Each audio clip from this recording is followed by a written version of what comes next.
दोस्तों बहुत बड़ी खबर निकल के आ रही है राहुल गांधी से जुड़ी हुई। आपको बता दें कि राहुल गांधी का पीएम मोदी पर कटाक्ष खर्चा पर भी चर्चा होनी चाहिए। अगर आपको विस्तार से इस खबर को बताएं तो कांग्रेस के पूर्व अध्यक्ष राहुल गांधी ने प्रधानमंत्री मोदी के परीक्षा पर चर्चा कार्यक्रम की बृहस्पतिवार को उन पर कटाक्ष करते हुए कहा है कि खर्चा पर भी चर्चा होनी चाहिए।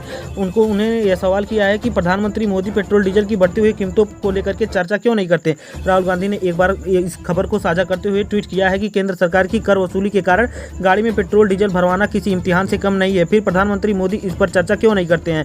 खर्चा पर भी चर्चा होना चाहिए। गौरतलब है कि प्रधानमंत्री मोदी ने बुधवार को परीक्षा पर चर्चा के डिजिटल संस्करण में के माध्यम से छात्रों और साथ ही शिक्षकों अभिभावकों से संवाद किया था। इसमें उन्होंने कहा है कि परीक्षा में छात्रों के जीवन की आखिरी मुकाम नहीं बल्कि एक छोटा सा पड़ाव होता है, इसलिए अभिभावकों का उनका मार्गदर्शन करना चाहिए और साथ ही शिक्षकों को बच्चों पर दबाव नहीं बनाना चाहिए बल्कि उनका मार्गदर्शन करना चाहिए।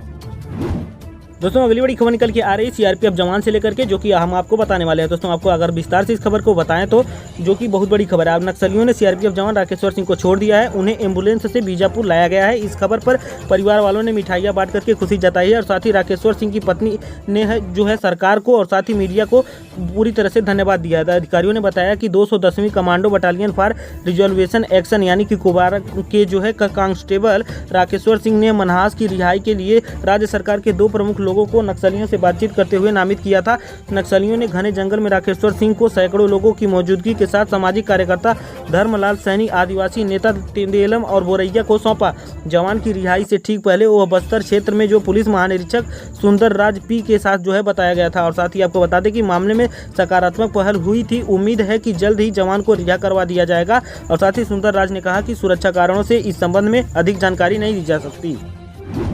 अगली बड़ी खबर निकल के आ रही है उत्तर प्रदेश से, जो कि योगी और साथ ही प्रियंका गांधी से लेकर के। आपको बता दें कि प्रियंका गांधी का आरोप संक्रमित व्यक्ति के संपर्क में आने के बाद भी सीएम योगी कर रहे हैं चुनाव प्रचार। अगर आपको विस्तार से इस खबर को बताएं तो कांग्रेस के महासचिव प्रियंका गांधी वाड्रा ने उत्तर प्रदेश के मुख्यमंत्री योगी आदित्यनाथ पर गंभीर आरोप लगाया है। प्रियंका का कहना है कि यूपी के मुख्यमंत्री कोरोना संक्रमित व्यक्ति के संपर्क में आने के बाद भी रैलियां कर रहे हैं और साथ ही उन्होंने इसे पूरी तरह से दावा करते हुए कहा है। उन्होंने दफ्तर में बताया है कि कोरोना से होने वाली मौतों का गलत आंकड़ा दे रहे हैं। और साथ ही प्रियंका गांधी वाड्रा ने गुरुवार को ट्वीट करके कहा है कि मीडिया रिपोर्ट्स के मुताबिक यूपी के मुख्यमंत्री कोविड-19 प्लस और साथ ही व्यक्तियों के संपर्क में आने के बाद भी रैलियों में जा रहे हैं। उनका कार्यालय कोविड से होने वाली मौतों में गलत आंकड़े दे रहा है। खबरों के अनुसार लखनऊ के सौदा गृह और साथ ही अस्पतालों में लंबी वेटिंग के लोगों में दहशत है। और साथ ही प्रियंका गांधी वाड्रा ने आगे ट्वीट करके कहा है कि जिनका कार्य जवाबदेही और पारदर्शिता का है वो खुद गैर जिम्मेदार साबित होते नजर आ रहे हैं। संकट के समय में नेताओं को सत्यता और सही आचरण का उदाहरण पेश करना चाहिए ताकि लोग उन पर भरोसा कर सके। इससे पहले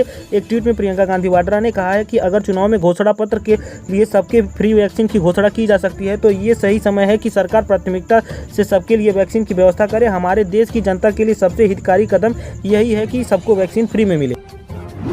अगली बड़ी खबर निकल के आ रही है मुख्तार अंसारी से लेकर के, जो कि यूपी से। आपको बता दें कि 14 घंटे में 900 किलोमीटर का सफर करते हुए ठीक हुए मुख्तार अंसारी की सारी बीमारियां। अगर आपको बताएं दोस्तों तो बहुजन समाज पार्टी यानी कि बसपा के विधायक एवं गैंगस्टर मुख्तार अंसारी के यूपी की बांदा जेल पहुंचते ही सारी बीमारियां चुटकी में ठीक हो गई। पंजाब की रोपड़ जेल में रहने के दौरान कोर्ट में जिन 9 गंभीर बीमारियों को हवाला देकर के मुख्तार जेल में आने से बचने की कोशिश कर रहा था, वो सभी बीमारियां 14 घंटे के अंदर और साथ ही 900 किलोमीटर का सफर करते हुए यूपी में पहुंचते ही सारी बीमारियां उसकी ठीक हो गई।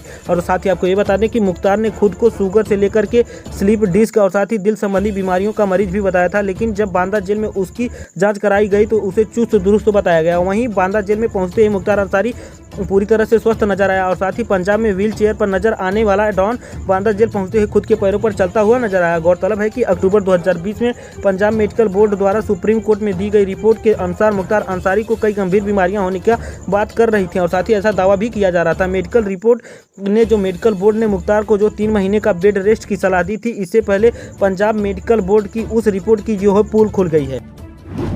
बड़ी खबर निकल के आ रही है देश के गृह मंत्री अमित शाह से जुड़ी हुई। आपको बता दें कि अलग देश बन गए हैं अमित शाह, उन पर नहीं लागू होते हैं भारत के कानून। दोस्तों अगर आपको विस्तार से इस खबर को बताएं तो क्या अमित शाह पर कार्रवाई नहीं कर सकता है चुनाव आयोग? ये सवाल दोस्तों बार बार उठ रहा है। इस सवाल को पूछ करके देखिए, आपको महसूस होगा कि आप खुद से कितना संघर्ष कर रहे हैं, खुद को दांव पर लगा रहे हैं। अमित शाह पर कार्रवाई की बात करना कल्पना से भी ऊपर है। और साथ ही आपको बता दें तो बिल्कुल नहीं कि चुनाव आयोग कार्रवाई करने का साहस दिखा पाए, ऐसा दोस्तों हम सच बता रहे हैं, क्योंकि आप सब यह बात अच्छी तरह से जानते हैं कि चुनाव आयोग की वैसी हैसियत ही नहीं रही है। आप जानते हैं कि कोई हिम्मत ही नहीं कर पाएगा कि चुनाव आयोग उस पर एक्शन ले सके। चुनाव आयोग ने ही नियम बनाया है कि कोरोना के काल में जो है रोड शो के किसी तरह से नहीं किया जाएगा। उनके नियमों का गृह मंत्री ने रोड शो में पालन नहीं होता नजर आ रहा है और साथ ही रोड शो में अमित शाह मास्क भी नहीं लगाते हुए नजर आ रहे हैं। बुधवार को जो है बिना मास्क के रोड शो करते हुए अमित शाह नजर आ रहे हैं, जो कि जो है चुनाव आयोग इनको कोई भी तलब नहीं कर रहा है और साथ ही आयोग गृह मंत्री पर ही एक्शन नहीं ले सकता तो वह विपक्षी नेताओं को रोड शो पे एक्शन कैसे लेगा। लेकिन अमित शाह आयोग के नियमों का पालन करते तो आयोग विपक्षी दलों की रैलियों का जो है जरूर एक्शन लेता कि कोविड-19 के नियमों को जो है पालन कोई भी नहीं कर रहा है। चुनाव आयोग के हर दिन अपनी विश्वसनीयता और साथ ही गंवाता हुआ नजर आ रहा है ताकि उसको जो है उसकी जो है छवि जो है पूरी तरह से खत्म होती नजर आ रही है। वहीं जो है गोदी मीडिया के एंकरों की तरह से डमरू बजाने के लिए आज़ाद हो गए हैं, हर तरह से संकोच से जो मुक्त हो गए हैं। तालाबंदी और कर्फ्यू की विश्वसनीयता खत्म हो चुकी है। पहली बार जनता को लगा था कि अगर बचने के लिए कोई भी कड़ा फैसला हो तो सहयोग करते हैं, लेकिन इस बार जो है मामले में जनता के सहयोग करने का प्रदर्शन शानदार रहा। हालांकि उसे पता ही नहीं था कि तालाबंदी का ही फैसला क्यों किया गया। यह दोस्तों आपको बता दें कि यही एकमात्र विकल्प था। हम आज तक नहीं जानते कि वे कौन सी प्रक्रियाएं हैं जो अधिकारियों और विशेषज्ञों ने क्या कहा था कि कितने लोग पक्ष में थे। कड़े निर्णय लेने की एक सनक सी होती है।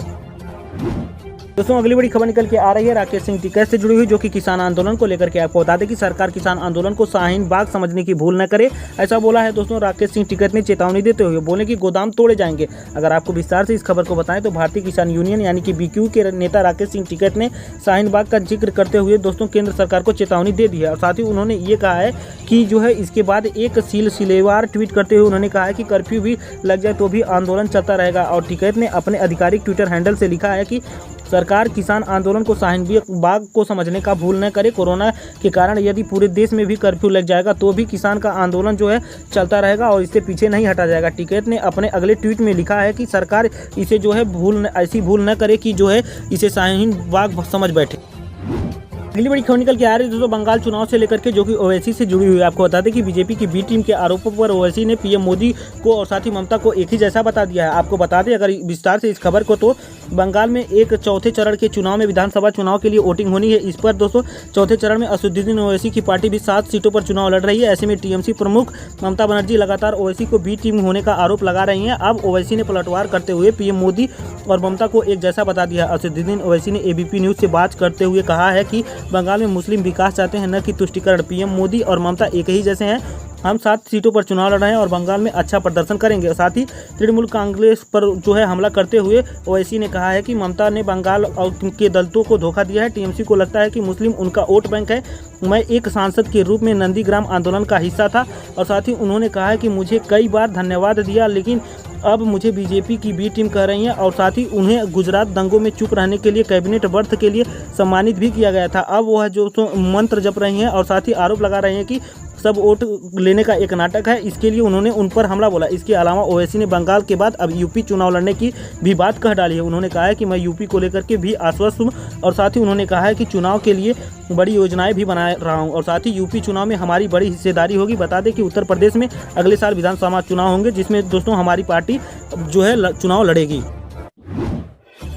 अगली बड़ी खबर निकल के आ रही है दोस्तों सस्ते पेट्रोल डीजल के दामों से लेकर के है, जो कि धर्मेंद्र प्रधान से जुड़ी हुई। सस्ते पेट्रोल डीजल के लिए अमेरिका से और साथ ही अफ्रीका से क्रूड ऑयल की खरीद बढ़ाएगा भारत, निपटेगा सऊदी अरब की मनमानी से। अगर आपको विस्तार से इस खबर को बताएं तो देश में पेट्रोल डीजल की कीमतों को नियंत्रण में लाने और साथ ही सऊदी अरब के मनमानी तरीके के कच्चे तेल की कीमती को जो है ऊंची तरह से बढ़ाने पर रखने को लेकर के ये सरकार पूरी तरह से एक्शन में है। सरकार अमेरिका और साथ ही अफ्रीका से क्रूड ऑयल की खरीद बढ़ाएगी। भारत और दुनिया का तीसरा सबसे बड़ा कच्चा तेल आयातक देश है। मोदी सरकार ने सऊदी अरब से कच्चे तेल का उत्पादन बढ़ाने का आग्रह किया था ताकि इसकी मांग जो है में कमी लाई जा सके, जो कि कीमतें नीचे आ सके। और इससे जो है पेट्रोलियम मंत्री धर्मेंद्र प्रधान ने कहा था कि कच्चे तेलों के दामों को अगर कम करना है तो अर्थव्यवस्था के लिए कोविड-19 के बाद स्थिति को उभरने के बाधक है। इस पर सऊदी अरब के पेट्रोलियम मंत्री प्रिंस अब्दुल अजीज ने बिन सलमान ने भारत को सलाह दी थी कि भारत जो है 2020 में गिरी कीमतों पर जो के दौरान जो कच्चे तेल लिए थे उसको ही स्टॉक में लाना चाहिए और साथ ही उसे यूज करना चाहिए। हम दाम नहीं कम करेंगे। इस पर धर्मेंद्र प्रधान ने उनके इस जवाब को अनडिप्लोमेटिक बताया था। और साथ ही इस बीच सरकार ने सार्वजनिक क्षेत्र की तेल कंपनियों को अमेरिका और अफ्रीका के कच्चे तेल की खरीद बढ़ाने के लिए कहा है और साथ ही सऊदी अरब पर कच्चे तेल की निर्भरता को 1/3 तक कम करने के लिए भी कह डाला है। बड़ी खबर निकल के आ रही है प्रधानमंत्री से जुड़ी हुई। दोस्तों आपको बता दें कि प्रधानमंत्री मोदी ने ली कोरोना की दूसरी डोज और साथ ही वैक्सीन की दूसरी डोज, ट्वीट करके दी जानकारी। आपको बता दें कि प्रधानमंत्री मोदी ने आज दिल्ली के एम्स के दोस्तों कोरोना वैक्सीन की दूसरी डोज ले ली है। पीएम मोदी ने टीका लगवाने को जो है तस्वीर शेयर करते हुए ट्विटर पर अपनी तस्वीर को पोस्ट कर दी और जानकारी दी। पीएम मोदी ने लिखा है कि वैक्सीन का कोरोना वायरस के हराने के लिए कुछ तरीकों में से एक है और साथ ही आप वैक्सीन के लिए योग्य हैं तो जल्द ही जाकर के अपना रजिस्ट्रेशन जो है इस पर जो है वेबसाइट पर, ऑफिशियल वेबसाइट पर जाकर के रजिस्ट्रेशन करें और साथ ही जल्द ही लोग जो है आपसे स्वास्थ्यकर्मी जो है संपर्क करेंगे। आपको बता दें कि कोरोना टीका जल्द से जल्द लगा लें अगर आप इसके योग्य हैं। और आपको ये भी बता दें कि प्रधानमंत्री ने 1 मार्च को भारत बायोटेक की कोवैक्सीन की पहली डोज ली थी और उन्होंने अब दूसरी डोज भी ले ली है। पीएम मोदी को वैक्सीन को देने की पूरी प्रक्रिया नर्स पी नवेदा और साथ ही निशा शर्मा ने पूरी की। पी नवेदा पुदुचेरी की रहने वाली हैं जबकि निशा शर्मा पंजाब की रहने वाली हैं। अब पीएम मोदी ने जो ट्वीट करके जानकारी दी है उसमें कहा है कि पीएम मोदी के साथ इन दोनों नर्सों का तस्वीरें भी उन्होंने शेयर किया है। सिस्टर निशा शर्मा ने कहा कि मैंने आज हमारे प्रधानमंत्री मोदी को कोवैक्सीन की दूसरी खुराक दी है और साथ ही पी नवेदा ने भी इसे शेयर करते हुए इसकी जानकारी पहली बार दिया था। इस दौरान पीएम मोदी ने हमने बात की और साथ ही उन्होंने ये भी कहा कि मेरे लिए यह यादगार पल था क्योंकि मैंने उनसे मिलने का मौका मिला और साथ ही मैंने उन्हें टीका दिया।